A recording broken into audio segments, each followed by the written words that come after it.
في عالم كرة القدم لا شيء يضاهي لحظات التألق التي تثبت أن اللاعبين المغاربة يسيرون بخطى ثابتة نحو قمة النجومية العالمية.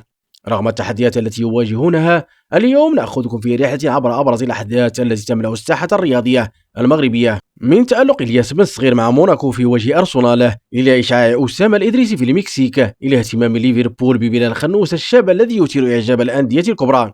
ثم نختتم بتصريحات مثيرة من أمير حريث حول مستقبله مع أسود الأطلس. هذه اللحظات ليست مجرد أرقام على أرض الملعب، بل قصص عطاء وطموحات، حيث كل لاعب يسعى لإثبات نفسه في سماء الكرة العالمية. فهل ينجح بن صغير في استعادة بريقه؟ وهل يواصل الإدريسي تألقه؟ وهل يتحقق حلم خنوس في بريمير ليج؟ تابعونا في هذه الحلقة المثيرة من عالم كرة القدم المغربية، حيث سنغطي كل التفاصيل التي تجيب عن هذه الأسئلة وأكثر. إلياس بن صغير موهبة موناكو تتألق رغم الصعوبات.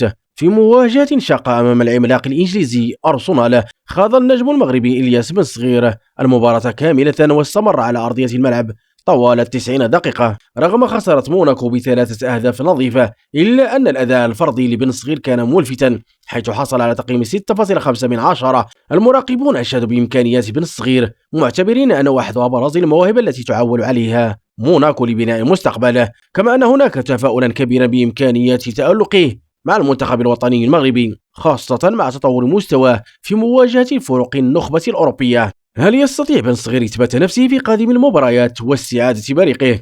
وكيف سيؤثر ذلك على فرصه مع المنتخب الوطني المغربي؟ شاركونا آراءكم. رضا بن الحيان، أحد أبرز الأسماء الصاعدة في سماء الكرة الإيطالية، أصبح في مرمى أنظار الأندية الكبرى بعد تألقه اللافت مع هيلاس فيرونا. في الآونة الأخيرة بدأت تقارير متزايدة تشير إلى اهتمام نادي لاتسيو الإيطالي بخدمته، ليعتبر هدفا استراتيجيا خلال فترة الانتقالات المقبلة. ومع تداول اسمه أيضا بين أندية أخرى مثل نابولي، تزداد التكهنات حول مستقبله الذي يبدو واعدا في الدوريات الأوروبية الكبرى. بنيته التقنية المميزة ومهارته الفردية التي تتجلى في كل مباراة جعلت منه لاعبا مؤثرا في تشكيلة فيرونا. لكن ورغم هذه الإنجازات، يبقى التساؤل الأبرز حول غيابه المستمر عن التشكيلة الأساسية للمنتخب المغربي، حيث يراه البعض من اللاعبين الذين يستحقون فرصا أكبر لإثبات أنفسهم على الساحة الدولية إن أداءه الرائع في المباريات، والذي لم يجد فرصة لترجمتها لدقائق أكثر في مباريات رسمية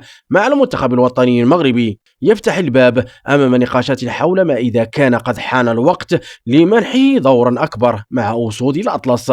مفاجأة كبيرة في عالم كرة القدم، حيث كشف موقع إنفيلد واتش المقرب من نادي ليفربول الإنجليزي عن اهتمام النادي الكبير بضم نجم المنتخب الوطني المغربي بلال الخنوس. ووفقا للمصادر، فإن ليفربول على استعداد لدفع حوالي 21 مليون جنيه استرليني للحصول على خدمات هذا اللاعب الشاب في الانتقالات القادمة. لكن دعونا نوضح أولا، هذا ليس إعلانا عن انتقاله، بل هو اهتمام رسمي من نادي ليفربول ببلال خنوس، حيث يرى المدرب أرنولد سلاوت أن اللاعب يمتلك إمكانيات كبيرة تؤهل للنجاح في الدوري الإنجليزي الممتاز. رغم أن الخنوس كان قد خاض تجربته في الدوري البلجيكي مع جينيك، إلا أن مستواه الرائع مع ليستر سيتي جعل الجميع يقتنع بقدرته على التألق في بريمير ليج. من الصفات التي جعلت ليفربول يعجب به هي قدرته على اللعب في عدة مراكز في وسط الملعب، سواء كصانع ألعاب أو كلاعب هجومي، بالإضافة إلى هدوءه الكبير في التعامل مع الضغط داخل الملعب.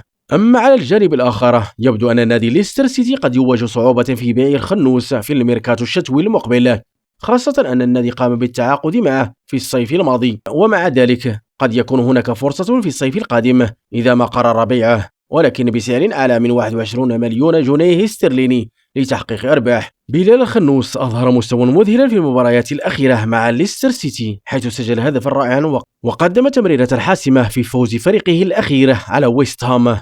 أسامة الإدريسي يخطف الأنظار بتألق استثنائي. في ليلة لا تنسى، أبدع النجم المغربي أسامة الإدريسي مع ناديه باتشوكا المكسيكي، وسجل هدفا مذهلا في مباراة تاريخية ضد بوتفاغو البرازيلي ليقود فريقه للنصف النهائي.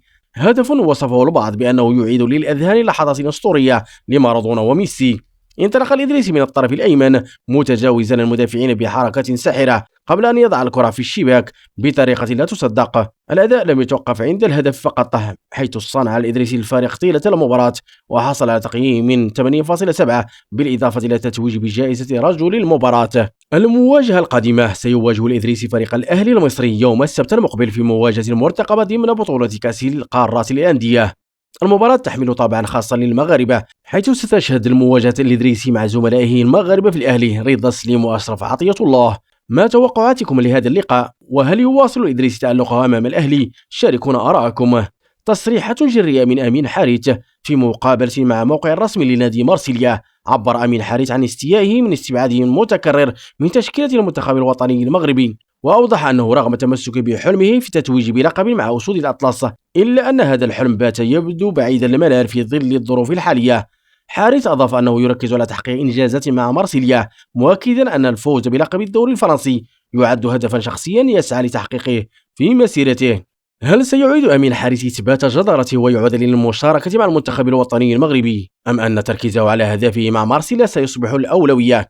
تبقى الإجابة معلقة على أدائه خلال المنافسات القادمة. وفي ختام هذه الرحلة الرياضية المليئة بالتحديات والتألق، يبقى السؤال الأهم: كيف سيتعامل هؤلاء النجوم مع التوقعات الكبيرة التي تحيط بهم؟ هل سيتمكن إلياس بن صغير من إثبات قدرته مع موناكو؟ هل يواصل إسامة الإدريسي تألقه ويسحر الجماهير؟ وهل نرى بلال خنوس يحقق حلمه في الدوري الإنجليزي؟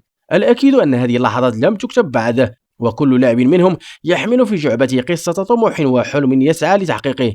فما زال لدينا الكثير لنكتشفه من هؤلاء النجوم في قادم المباريات. شاركونا آراءكم ودعونا ننتظر سويا ما ستكشف الأيام القادمة. إلى هنا نصل إلى نهاية الفيديو، أستودعكم الله وإلى حلقة قادمة إن شاء الله. مع السلامة.